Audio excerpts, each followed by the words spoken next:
والصلاة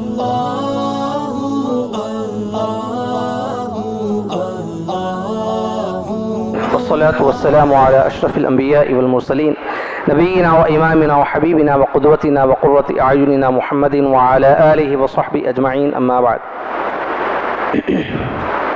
سورۃ الکہف کل ہم نے سماعت کی تھی۔ سورۃ الکہف میں اللہ نے 4 فتنوں کا تذکرہ فرمایا تھا۔ 4 فتنوں میں ایک فتنہ ہم اس کا کل ذکر نہیں کر پائے تھے، وقت ہو چکا تھا، وہ تھا اقتدار، کرسی اور عہدے کا فتنہ۔ اس میں اللہ رب العزت نے فرمایا کہ کرسی والے عہدیدار بادشاہ 2 قسم کے ہوتے ہیں۔ ایک قسم کا اللہ نے اس میں ذکر فرمایا ذوالقرنین کے واقعے کے ذریعے۔ ذوالقرنین ایک نیک بادشاہ تھے اور اللہ نے ان کو پوری دنیا کی حکومت عطا فرمائی تھی۔ پوری دنیا میں حکومت صرف 2 نیک بادشاہ کیے اور 2 ظالم بادشاہ کیے۔ ایک ذوالقرنین جن کی حکومت 1-2 کنٹری پہ نہیں، پوری دنیا پہ ان کی حکومت تھی، اور دوسرے حضرت سلیمان علیہ السلام جو پوری دنیا کے آپ بادشاہ بھی تھے، پیغمبر بھی تھے اور پوری دنیا کے بادشاہ۔ اور کافروں میں ایک تھا نمرود اور ایک ہے بخت نصر، یہ 2 کافر تھے لیکن پوری دنیا پہ ان کی حکمرانی تھی۔ تو یہاں پہ اللہ نے حضرت ذوالقرنین کے واقعے کو سورۃ الکہف میں ذکر فرمایا کہ ذوالقرنین نے اپنی پوری دنیا کے چونکہ وہ بادشاہ تھے تو انہوں نے جہاں سے سورج طلوع ہوتا ہے، جس علاقے سے یوں سمجھیے ایسا محسوس ہوتا ہے کہ وہاں سے سورج طلوع ہو رہا ہے، یعنی دنیا کے سورج طلوع ہونے کے مقام کا انہوں نے سفر کیا، اور جہاں پر سورج غروب ہوتا ہے ایسا محسوس ہوتا ہے، مشرق سے مغرب پورا انہوں نے سفر کیا، اور ان کے بڑے بڑے عزائم تھے اور ارادے تھے، انہوں نے اس کی تکمیل کے لیے بڑے سفر کیے۔ تو اس سفر کے دوران کیا کیا واقعات ہوئے اللہ نے اس کا ذکر فرمایا۔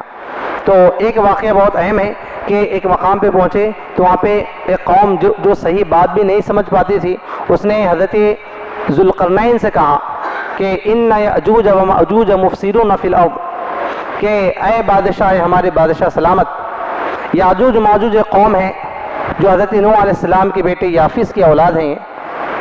یہ ہے انسان کی قسم کے، انسان میں سے ہی ہے، لیکن یہ بہت ڈینجر قوم ہے یاجوج ماجوج۔ تو انہوں نے کہا کہ یاجوج اور ماجوج یہ آتے ہیں اور ہم میں سے لوگوں کو کسی کو کھا لیتے ہیں، کسی کو اٹھا کے لے جاتے ہیں، اور کئی لوگوں کو یہ نقصان پہنچا کے جاتے ہیں۔ فَهَلْ نَجْعَلُ لَكَ خَرْجًا أَن تَجْعَلَ بَيْنَنَا وَبَيْنَهُمْ سَدًّا، انہوں نے ذوالقرنین سے کہا، درخواست کی کہ ہم آپ کو کچھ ٹیکس دیں گے، آپ ایک کام کیجئے کہ یاجوج ماجوج سے ہم کو بچائیے۔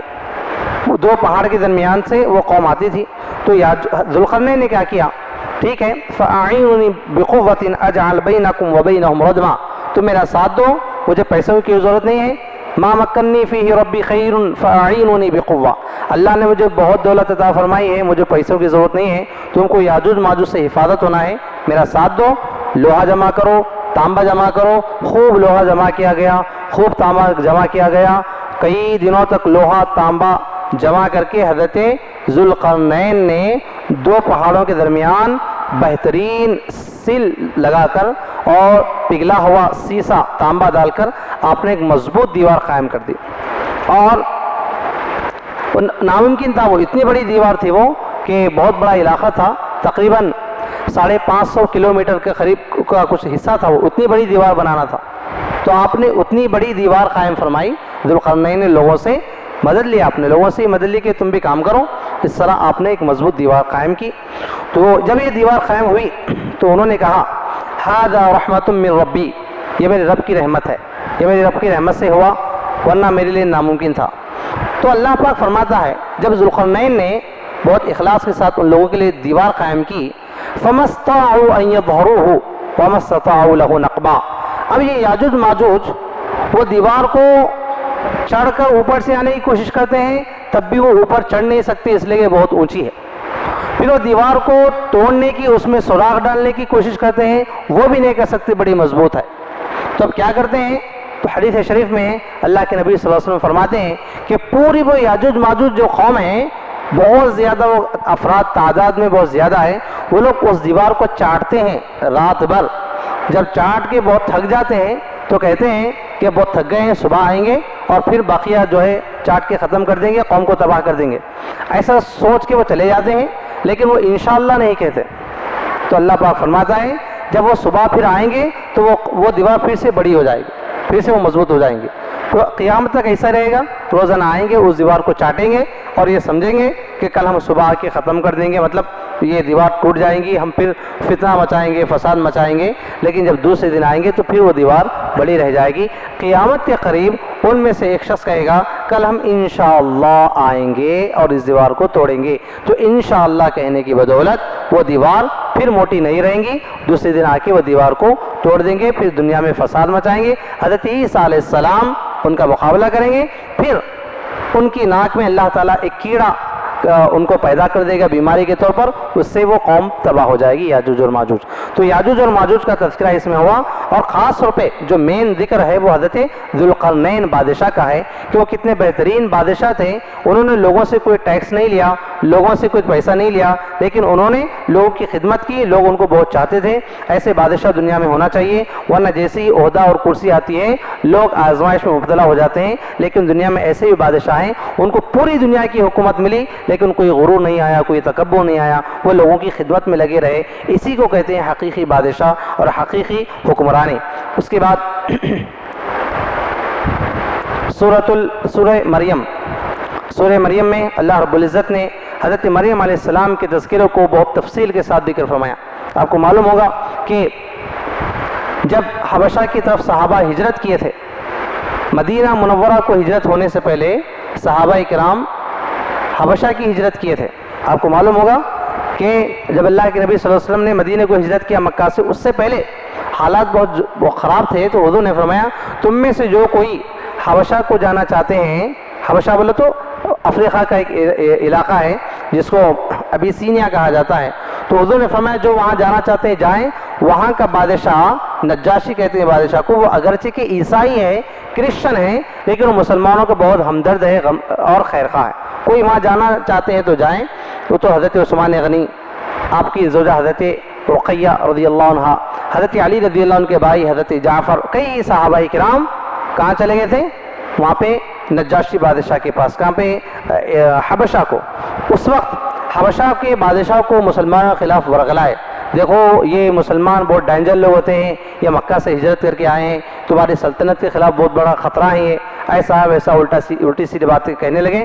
تو اس وقت نجاشی بادشاہ نے مسلمانوں سے کچھ سوالات کیے. اس کے بعد وہ بہت تفصیل واقعہ میں اس کو اسکپ کر رہا ہوں. اس کے بعد انہوں نے بتایا کہ بتاؤ تمہارا دین حضرت عیسیٰ علیہ السلام کے بارے میں کیا کہتا ہے، عیسیٰ علیہ السلام کے بارے میں تمہارے کیا عقائد ہیں. اس وقت حضرت جعفر رضی اللہ عنہ، حضرت عقیل رضی اللہ عنہ نے، جو حضرت علی رضی اللہ عنہ کے بھائی ہیں، انہوں نے سورہ مریم کی تلاوت فرمائی اور فرمایا کہ سورہ مریم میں اللہ نے حضرت مریم علیہ السلام، حضرت عیسیٰ علیہ السلام کا تذکرہ فرمایا. تو نجاشی بادشاہ نے کہا یہ لوگ تو آپ کے تعلق سے الٹی سیدھی باتیں بول رہے ہیں کہ آپ عیسیٰ علیہ السلام کے خلاف بولتے ہیں، عیسیٰ علیہ السلام کو نہیں مانتے، مریم علیہ السلام کو نہیں مانتے. اس کے بعد اس نے جب یہ سورہ مریم کی تلاوت سنی تو کیا کرتے ہیں کہ وہاں پہ تنکا پڑا ہوا تھا، کوئی پتے کا ٹکڑا باریک سا، وہ اٹھایا اور اٹھا کے کہتا ہے انہوں نے جو عیسیٰ علیہ السلام کی، مریم علیہ السلام کی سیرت بتائی ہے کہ تنکے سے برابر بھی کوئی فرق نہیں ہے، یعنی اتنا بھی فرق نہیں ہے چھوٹا بھی، جو حقیقت میں ہم مانتے ہیں اور جو مانتے ہیں، یعنی ہمارا اور ان کا ماننا بالکل برابر ہے، اس میں کوئی غلط بات نہیں ہے. تم لوگ ان کے خلاف صرف زہر افشانی کر رہے ہو، یہ عیسیٰ علیہ السلام کو مانتے ہیں. حضرت زکریہ علیہ السلام کا بھی اس میں ذکر ہے، اس سے پہلے ہم نے ذکر کیا. حضرت زکریہ علیہ السلام کو اللہ نے، حضرت جب مریم علیہ السلام کو بین موسم کے پھل آئے تو زکریہ علیہ السلام نے سوچا کہ جب مریم کو بغیر موسم کے پھل آ سکتے ہیں تو مجھے طویل عمر کے باوجود، اور میری زوجہ کی بہت زیادہ عمر ہے، اس کے باوجود اللہ مجھے اولاد عطا فرما سکتا ہے، اللہ اس پر بھی قادر ہے. آپ نے دعا کی تو اللہ پاک نے حضرت یحییٰ علیہ السلام کی خوشخبری عطا فرمائی. اس کا ذکر ہے اس سورے میں. اس کے بعد اس سورے سے ہم آگے بڑھتے ہیں. اللہ رب العزت نے حضرت عیسیٰ علیہ السلام کے بچپن میں گفتگو کرنے کا بھی تذکرہ کیا. ہم وہ بھی آپ کے سامنے بتا چکے ہیں کہ بچپن میں جو بچے شیر خوار دودھ پیتے وہ بچوں نے گفتگو کی، ان میں ایک حضرت عیسیٰ علیہ السلام ہے. پھر اس سورہ طٰہٰ ہے. سورہ طٰہٰ میں اللہ تعالیٰ نے حضرت موسیٰ علیہ السلام کا تذکرہ فرمایا کہ کس طرح آپ نے، حضرت موسیٰ علیہ السلام نے فرعون کا سامنا فرمایا، مقابلہ کیا. اور اللہ نے موسیٰ علیہ السلام کے بارے میں دو تین باتیں خاص جو ہے میں آپ کے سامنے عرض کرتا ہوں. حضرت موسیٰ علیہ السلام کے پاس ایک عصا تھا، عصا مشہور آپ جانتے ہیں. ڈنڈا جس کو عصا کہتے ہیں. تو وہ عصا اللہ پاک نے پوچھا وَمَا تِلْكَ بِيَمِينِكَ يَا موسیٰ، اے موسیٰ تمہارے ہاتھ میں کیا ہے؟ تو حضرت موسیٰ علیہ السلام نے کیا فرمایا؟ آپ اتنا بھی کہتے تو کافی تھا، یہ ڈنڈا ہے، یہ عصا ہے، لیکن آپ نے فرمایا ہی عصایا، اے مولا یہ میرا ڈنڈا ہے، اتوکأ علیہا، اس پر میں ٹیک لگاتا ہوں، واہش بہا علی غنمی، اس سے بکریوں کو ہانکتا ہوں، ولی فیہا مآرب اخرى، اور اس بہت سے میرے کام بھی کرتا ہوں. اتنی آپ نے جواب کو لمبا کر دیا. کیوں؟ تو بتاتے ہیں کہ ہم اگر اپنے محبوب سے بات کرتے ہیں اور ہمارا محبوب ہم سے کوئی سوال کرتا ہے تو اگرچہ کہ سوال چھوٹا ہے لیکن وہ محبت اس بات کا تقاضا کرتی ہے کہ ہمارا جواب بڑا ہو جائے. تو آپ صرف اتنا بھی کہتے کہ عصا ہے تو بات مکمل ہو جاتی، لیکن آپ نے ویسا نہیں فرمایا. اے اللہ یہ میرا عصا ہے، اتوکأ علیہا، یہ اس پہ میں ٹیک لگاتا ہوں، واہش بہا علی غنمی، اور اس سے میں بکریوں کو ہانکتا ہوں، ولی فیہا مآرب اخرى، اور بہت سارے کام ہیں. تو اللہ پاک نے فرمایا قال القیہا یا موسیٰ، اے موسیٰ تم اس کو ڈال دو، زمین پہ پھینک دو. حضرت موسیٰ علیہ السلام نے اللہ کے حکم کے مطابق زمین پہ پھینک دیا.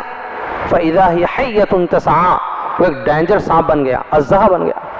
حضرت موسیٰ علیہ السلام کو ڈر ہوا، پہلی مرتبہ آپ کے سامنے لکڑی سانپ بن گئی. تو اللہ نے فرمایا قَالَ خُذْهَا وَلَا تَخَفْ، اے موسیٰ اس کو اٹھا لو اور ڈرنے کی کوئی ضرورت نہیں ہے. سَنُعِيدُهَا سِيرَتَهَا الْأُولَىٰ، ہم اس کو پھر پہلی صورت پر واپس لوٹا دیں گے. حضرت موسیٰ علیہ السلام نے پھر اس کو پکڑ لیا تو وہ اژدہا پھر لکڑی بن گئی. یہ کب کام میں آیا؟ پہلے اللہ نے ٹریننگ فرمائی حضرت موسیٰ علیہ السلام کی، جب جادوگروں سے مقابلہ ہوا تھا. فرعون کے جادوگر فرعون کے سامنے انہوں نے رسیاں پھینکی تو وہ کیا ہوگی، رسیاں سانپ بن کے موسیٰ علیہ السلام کے پاس دوڑتی ہوئی آئے. تو اللہ پاک نے فرمایا اے موسیٰ پہلا ہی کام کرنا ہے، کیا کرنا ہے؟ تم ڈنڈا ڈال دو، پھینک دو. جب آپ نے اپنا عصا زمین پہ پھینک دیا تو وہ اژدہا بن گیا اور سارے سانپوں کو نگل لیا.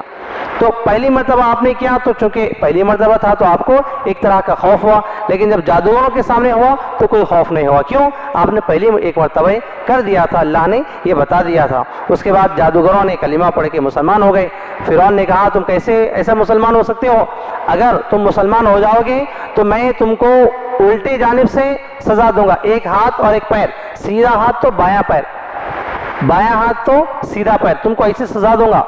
تو ان لوگوں نے کہا ہم نے موسیٰ علیہ السلام کے رب پر دل سے ایمان لایا ہے، اب ہمارا ہاتھ کاٹتا ہے، پیر کاٹتا ہے، سر کاٹتا ہے، کاٹ دے، لیکن ہم دین کو چھوڑنے والے نہیں ہیں. جب حق کی روشنی کسی کے دل میں نصیب ہو جاتی ہے تو دنیا کی تکلیفیں کوئی کسی کو محسوس نہیں ہوتی، اس لیے کہ یہ تکلیفیں کچھ وقت کے لیے ہوتی ہیں، لیکن جو حق کے لیے سر کٹانے کا جو جذبہ ہوتا ہے وہ بہت بڑا ہوتا ہے. تو ان جادوگروں نے مسلمان ہو کر پورے مسلمان ہو گئے، وہ جادوگر جو حضرت موسیٰ علیہ السلام کا مقابلہ کیے تھے، فرعون نے ان کو منتخب کیا تھا. اور اللہ رب العزت نے اس میں فرمایا حضرت موسیٰ علیہ السلام کو کہ ایک تو حضرت موسیٰ علیہ السلام کو فرعون کو دعوت دینا ہے.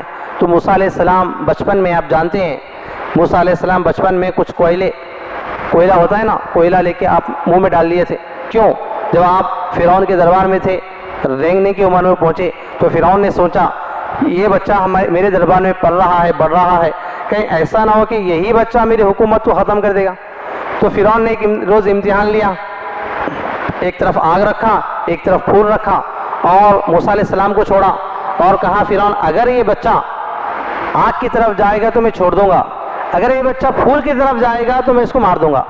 کیوں؟ اس لیے کہ اتنی عمر میں آگ میں چونکہ روشنی ہوتی ہے، بھٹکتی رہتی ہے، روشنی کا بھڑکنا ہوتا ہے تو بچے عام طور پہ اس کی طرف جاتے ہیں. لیکن اگر یہ بچہ پھول کی طرف جا رہا ہے تو اس کا مطلب یہ ہے کہ پیغمبر بننے والا ہے، اس میں بچپن ہی سے بہت زیادہ معلومات ہیں، ایسا میں سمجھوں گا. تو موسیٰ علیہ السلام ایک طرف آگ ہے ایک طرف پھول ہے تو پھول کی طرف آگے بڑھ رہے تھے.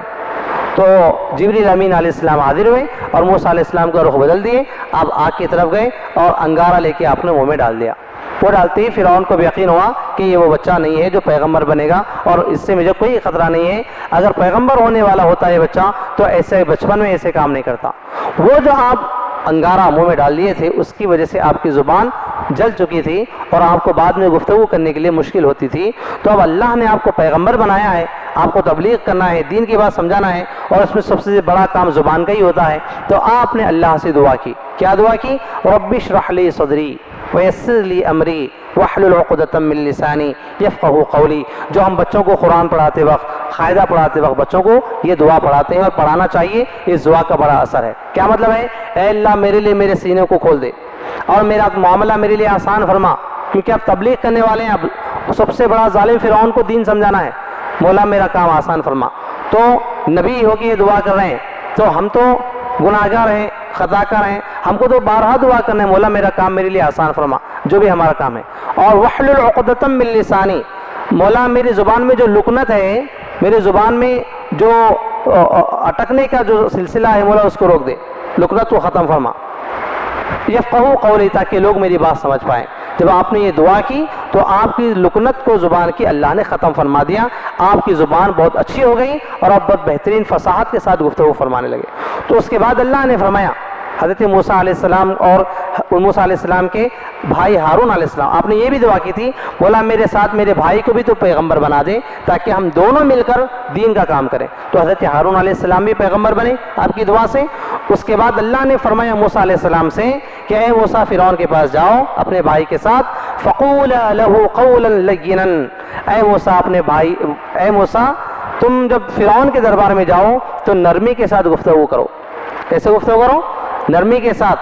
یعنی اتنا بڑا ظالم بادشاہ ہے تب بھی پیغمبر کو حکم کیا ہو رہا ہے, آپ جب پہلی مرتبہ پیغام پہنچانے جا رہے ہیں تو آپ کی پہلی مرتبہ کی دعوت نرمی کے ساتھ ہوگی اور دعوت میں سختی نہیں ہوگی. یہ دعوت و تبلیغ کا سب سے بڑا طریقہ ہے.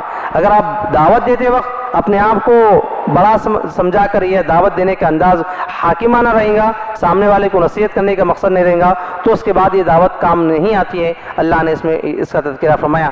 اور اس سورہ میں سامری کا تذکرہ ہے, جو موسیٰ علیہ السلام جب کوہ طور پر تشریف لے گئے تھے تو ایک جادوگر تھا, اس نے گائے میں بچڑے میں جو ہے سونا چاندی ڈال کر اس کو زندہ کیا تھا, جادو دکھا رہا تھا اور لوگوں کو بتایا کہ حقیقت میں یہ بچڑا تمہارا معبود ہے. موسیٰ علیہ السلام کی خدا کے پیچھے کیوں پڑے وہ؟ جب لوگوں نے یہ دیکھا کہ بچڑے میں زندگی آ گئی ہے اور وہ باتیں کر رہا ہے تو لوگ بچڑے کو خدا ماننے لگے. تو موسیٰ علیہ السلام نے اس کے خلاف دعا فرمائی کہ اللہ اس کو ایسی بیماری دے کہ یہ کہنے لگے کہ مجھے کوئی چھونا نہیں ہے. اس کو ایسی بیماری ہوئی, کوئی بھی اس کو چھوتا تو ان بھی بیمار ہو جاتا. تو لوگ اس کو ایک ایسے جنگل میں لے جا کے پھینک دیے جہاں پہ کوئی بھی نہیں رہتا ہے, وہاں تڑپ کر وہ انسان مر گیا. اور حضرت موسیٰ علیہ السلام کی نقصان کی دعا, جس کو ہم بد دعا کہتے ہیں, وہ دعا اس کو لگ گئی اور وہ شخص ہلاک و برباد ہو گیا. اس طرح حضرت موسیٰ علیہ السلام کا یہ تذکرہ اس سورہ میں. پھر سورہ حج میں اللہ رب العزت نے حج کی عظمت, قیامت کا تذکرہ فرمایا اور فرمایا یا ایھا الناس اتقوا ربکم ان زلزلۃ الساعۃ شیء عظیم, اے لوگو تم اپنے رب سے ڈرو, بے شک قیامت کا جو جھٹکا ہے بہت بڑا ہے. جب یہ جھٹکا آئے گا تو اس دن ہر حاملہ خاتون اپنا حمل کھو بیٹھے گی, اور یعنی حمل, اس کے جھٹکے سے حمل بھی ختم ہو جائے گا. جب یہ قیامت کا زلزلہ ہوگا کسی کو کوئی فکر نہیں رہیں گی اور ہر ایک پریشانی کے عالم میں ہوگا. جو ہم قیامت کا تذکرہ سنتے ہیں وہ تذکرہ اس میں بتایا گیا ہے, اور اس میں بتایا گیا ہے وَمِنَ النَّاسِ مَن يَعْبُدُ اللَّهَ عَلَى حَرْفٍ, ایسے لوگ ہیں جو صرف فائدے کے لیے دین قبول کرتے ہیں. ایسے بھی لوگ ہیں جن کا مقصد, آج ہمارے پاس بھی بہت سے لوگ ہیں صرف فائدے کے لیے دین کی باتیں کرتے ہیں. مطلب مرید بن رہے ہیں, کیوں بن رہے ہیں؟ بزنس نہیں چل رہا مرید بن رہے ہیں, کاروبار چلنے کے لیے مرید بن رہے ہیں, شادی نہیں ہو رہی مرید بن رہے ہیں. ایسا نہیں ہوتا ہے. تو کچھ لوگ ایسے بھی ہوتے ہیں جو اپنے فائدے کے لیے دین مسلمان بن رہے ہیں. تو فائدے کے لیے مسلمان بننا, فائدے کے لیے یہ کام کرنا ایسا نہیں ہوتا ہے. یہ سب ذیلی فائدے ہیں. آخرت کے فائدے کے لیے ہم کو اسلام کا پورا کام کرنا ہے. تو اللہ نے فرمایا کچھ ایسے بھی لوگ ہیں جو اپنے دنیاوی فائدوں کے لیے ایمان قبول کر رہے ہیں اور دنیاوی فائدہ نہیں مل رہا ہے تو پھر ایمان سے پھر جا رہے ہیں. ایسا بالکل نہیں ہو سکتا ہے. پھر حضرت ابراہیم علیہ السلام کو اللہ نے حج کا حکم فرمایا. حج کے لیے اعلان فرماؤ, اے ابراہیم اعلان کرو کہ لوگ حج کے لیے آئیں. آپ نے کہا مولا کس کو اعلان کرنا ہے؟ جہاں جہاں میں دیکھتا ہوں ریگستان ہے. کعبۃ اللہ کی تعمیر ہوئی تو اللہ کا حکم ہوا اے ابراہیم اعلان کرو لوگوں کو. آپ دیکھ رہے ہیں کہیں بھی کوئی لوگ ہی نہیں ہے.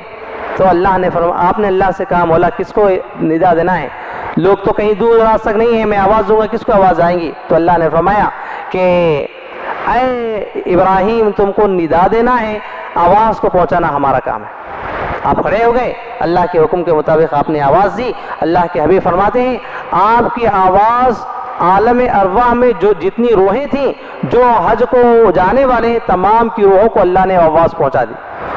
اور جو لوگ اپنے باپ کی پشت میں تھے ماں کے پیٹ میں تھے، جو دنیا میں آنے والے ہیں، حج کو جانے والے ہیں، ان کے کانوں تک بھی اللہ نے ان کی روحوں کو بھی یہ آواز پہنچائی، اور انہوں نے اپنے اپنے مقام سے کہا اے ابراہیم ہم حاضر ہونے والے ہیں، اے ابراہیم ہم حاضر ہونے والے ہیں۔ تو اللہ نے فرمایا آواز دو، اپنے آواز دی، اور اللہ نے اس سورہ میں یہ بھی فرمایا لن ینال اللہ لحومها ولا دماؤها ولکن ینالہ التقوی منکم۔ اے لوگوں، جب تم قربانی دیتے ہو، قربانی دینے کے بعد وہ قربانی کا خون بھی اللہ کو نہیں پہنچتا ہے، وہ قربانی کا گوشت بھی اللہ کو نہیں پہنچتا۔